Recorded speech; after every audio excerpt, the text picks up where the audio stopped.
balukawo obutakkanya mu kika ky'emmamba ng'omutaka Senkali yeemulugunya ku byagamba nti tebigenda bulungi mu kika. Ono yawalirizibwa okuyita olukiiko mbagirawo n'ategeeza nga bw'ayimirizza bonna abali ku lukiiko lwa Gabu ng'abakuŋŋaanya ssente z'ekika olw'okulema okulaga ensaasaanya n'ennyingiza y'ensimbi zino. Tuli wano kukinyweza nti baayimirizibwa wabula baddembe okusigala ofisi zaabwe singa bajjayo buwandiike lukwata ku lipooti n'okuwandiika. Ensonga eno yatuuka mu ddiiro lya Katikkiro era olwaleero omutaka Gabunga mu biruziiko wa 37 wamu n'abali ku lukiiko bwe baddukanya ekika bakiisa embuga ne bamulambululira ensonga nga bwe zitambula. Omutaka Gabunga mu biruziiko wa 37 ategeezezza Katikkiro nga bwe waliwo abantu abakulu abalemeddwa okutambulira wamu n'abakulembeze mu kika. Ab'omululu tulina baki?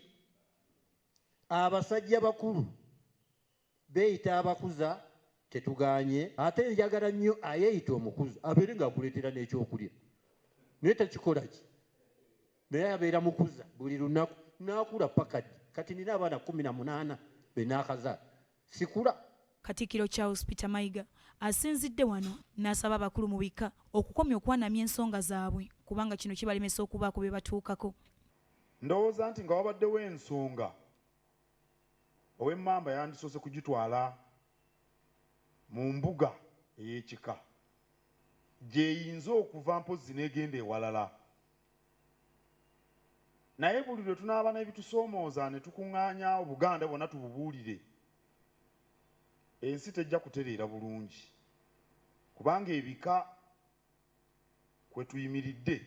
Kamalabyonna abawadde amagezi okweyambisa ba musaayi muto n'abakyala mu nteekateeka y'ebika kubanga bano balina enkizo ey'amaanyi mu kukunga ate n'okuteeka emirimu mu nkola.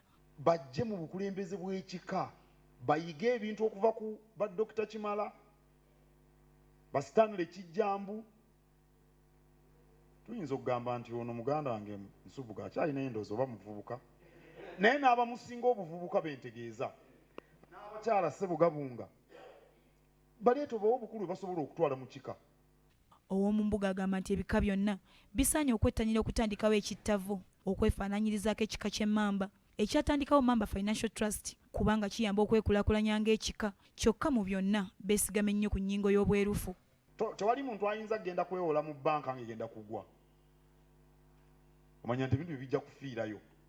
N'amakampuni ge tukola n'enteekateeka eno ey'okutereka ensimbi ey'ekittavu Mamba Finance era kirungi bye ŋŋambye ziri mu nkiiko. Buli lwe mutudde ne mujjayo ebitabo ne mubibalaga. Ab'emmamba bandiganyuddwa nnyo bajja kujja okwewola ssente beekulaakulanye. N'eno enteekateeka gye mulina Gabunga Education Center. Katikkiro w'ekika ky'emmamba Joseph Mulindwa ategeezezza Kamalabyonna nga bwe bafubye okutereeza obugulumbu mu kika era nga batambulira ku biragiro bya Ssaabasajja. Ayanjulidde Katikkiro bye bateekateeka okukola mu kika n'ebyo bye batandiseeko omuli okusonda ensimbi ez'okugula emmotoka y'omukulu w'ekika. Batema evvuunike ku ssomero lya Mamba Educational Center Sagala Buwaya okunyweza ekittavu ky'ekika kye batandikawo okwongera okunyweza ennono n'obuwangwa ate n'ebirala bingi.